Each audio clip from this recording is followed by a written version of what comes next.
a former Ghana Football Association vice president. Na owura yedin anani din nam from mam say the next CEO the man Asante Kotoko. I don't know George. Akasa or say Asante Kotoko team no. Or baba ye adwuma na gise omo change omo structure. Na wa cheche nsem num. Na no ana mebisa say George asem ya o de yentie na asem na o kan ti. George Afriyei nsem o ka fa Kotoko. Any omo structure waka say omo change no. A club like Kumasi Asante Kotoko, a robust shoulders with the big teams in Africa. A sabi team no na yenye yenyeme yentina ama yehu Kotoko anase ha say sabi a team kitwa. Team a command Ghana ha a minimum no less than 500,000 support base here. That team no any team kitwa. Say Ghana population about 32. Kumasi Asante Kotoko only kura no 1 million has 1 million only kura. So on any match day, Kotoko has nipa 40,000 bus stadium there. It shouldn't be a problem. What are the challenges? The challenges is that any was a Kotoko say a brand. Nasa oye brand dia nini ye nini bibia e was a kroji ama obi bepese sebi ni kwesi ada drua obejai bibia o ye bia no akọ he Kotoko match say ya yesa dia ni ansesa ni bi ama team na ho anya akono dia obi a wode ni bebe bia ontimi enye Kotoko yes the ontimi nya but there must be a new style and a new day and a new age. The way I run a Kotoko now, I don't see why a club like Kumasi Asante Kotoko, Ubeko training ground, Nasebi, Openi people so Obusu and Nasebi, who you cry, I have a problem. Why should that be the case? If I have to do Kumasi Asante Kotoko, I mean, borrow the words of Honorable Kennedy Japan, in a grand star, but you see, answer now, but maybe also the Kabusa what is the history of the club? Then I also then you bet me assistant or then was assistant. See the modern football assistant business as usual. No, I don't want to be part of it. I did be said I resource or me. I don't want to be part of it. Bibisano, Sebi, I mean, Sammy baby, I mean, Jamie. Looking at where I sit, a lot need to change at Kumasi Asante Kotoko. From structure to way of thinking, philosophy, DBBI, or Sessisa. And Sir Opa, one of the best managers in world football, but we need to change the structure. And until said the structure is changed, I personally so be approaching you, say, it may be not only Kotoko, any part of football administration in Ghana. I can only offer an advisory role, and as I offer advice from a Bapa say, a team like Kumasi Asante Kotoko, then a lot need to change. Yes, and George Afriyei, a club like Asante Kotoko, who caught training grounds were. You right now, crowd munibi, open washroom, a bino. Now, Uncle George said, just a Kotoko see washrooms and waba, any oba obey day. Sandy Manos, always was see you. Over to your bow, one the body. And negotiate now, yeah, Juma. Nasa over Banako kita be adia, then Kotoko doesn't need you. George Afriyei has now Okano. Minim a treasure on ye interested in the Kotoko job. And now saying, Seraph, what's he? Give him the job. Give him the job. This is the only. No, also one yet. No, give him the job. Give him the job. George, can't see how he finished. George has convinced me he is the one for the job. Sir. You see, idea people don't want to talk about is what George is talking about, the structure of Kotoko. If the structure won't change, or say, the best football administrator in the world. It won't work. And this one, Dr. Osubempa has talked about it. Dr. What's the name? Former Kotoko. No. Very topical on Kotoko in Sempa. And also, Dr. J was Afriyei so has also talked about it. Many people have talked about the structure of Kumasi Asante Kotoko. For George to be very bold and declare, say structure of Kotoko and Sasa, ono on to me into ono media duma on to me. So why do you say they should give him the job? No, so he's the one for the job. He's the one that knows them. And now ona, I say Kotoko duma no or paye. You know, I hear I mean can you na marginal no ono no de no you know he's worth a shot. You know say he doesn't need a Kotoko job on person or leverage nya Kotoko job no be leverage e dey aba George Afriyei. So he says that say many the opportunity the assessment the structure of Kotoko which for me and I think that Pepe has done a lot of extensive work about how the Kotoko model should change. If the Kotoko model doesn't change, that's a say ya now be running the be so for me, and I'm saying give him the job. Just for the fact that he has boldly declared and said Kotoko problem is structural. And until you deal with the structure, personalities won't make any difference. As I'm okay, no. Until you deal with the structure. The Spanish La Liga, whoever,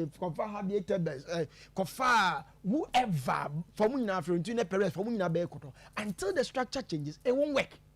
And that is what he's talking about. Even though the way Kotoko is in Casa, no.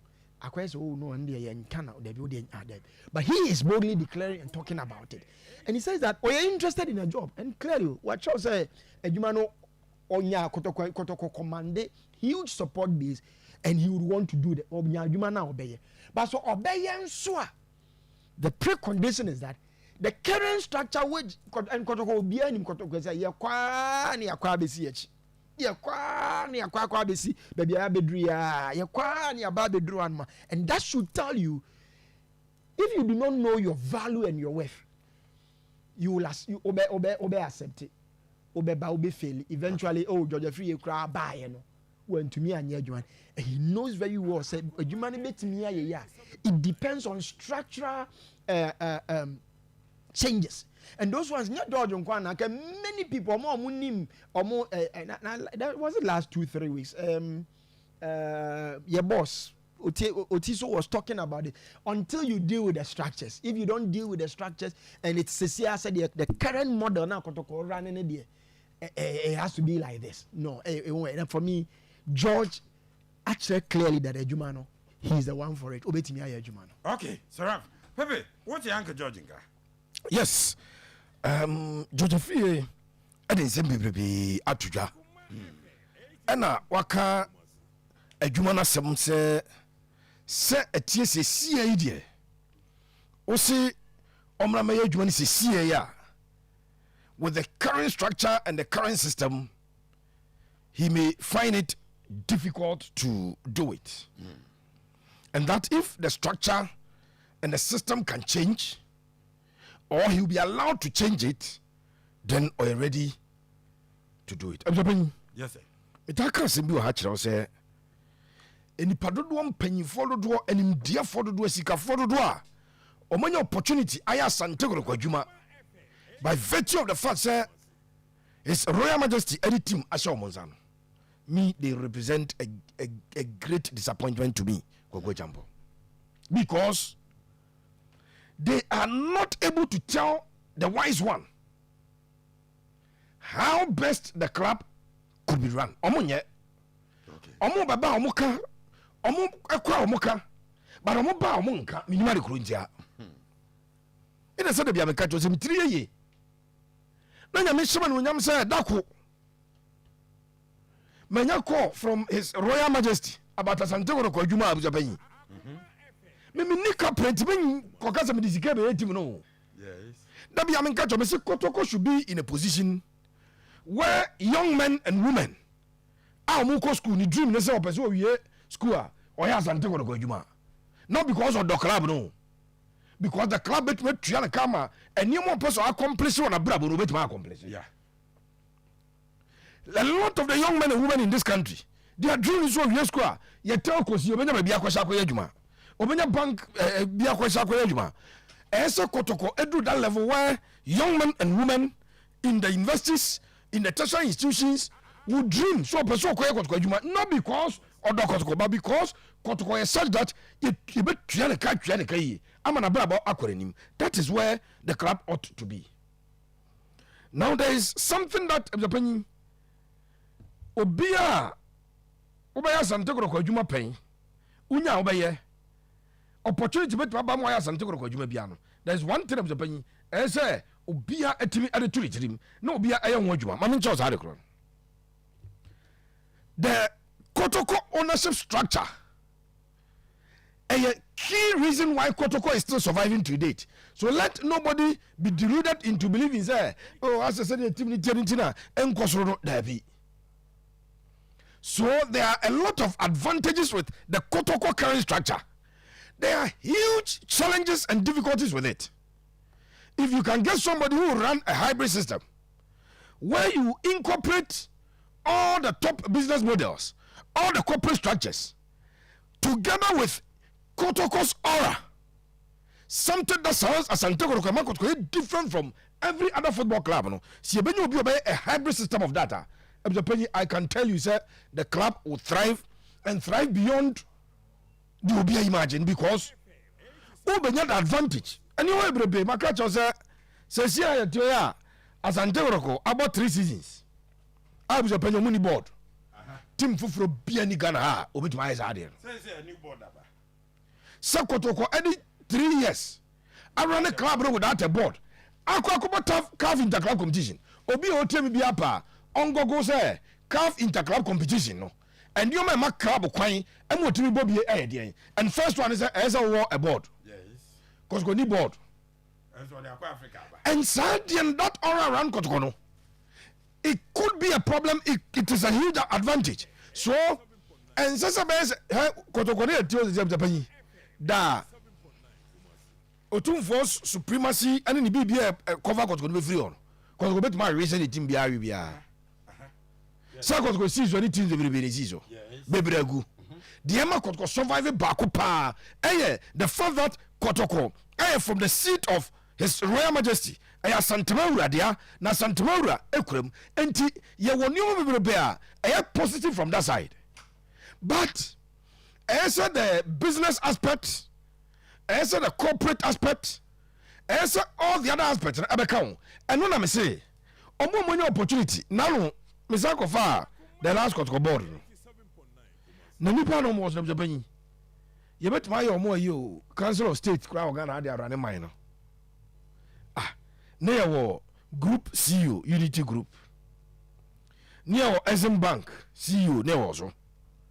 Reg Ward Dr. Kufia Moabai no also. Near Joe Shop also. Near war Akwasiwa Furi also. Near war Mr. Judata. No a board chairman GCB. Who checked the profile of the men and women who are on that border. Enough from. But maybe the answer sir any party 2 year a bit from academia, a bit from the business world.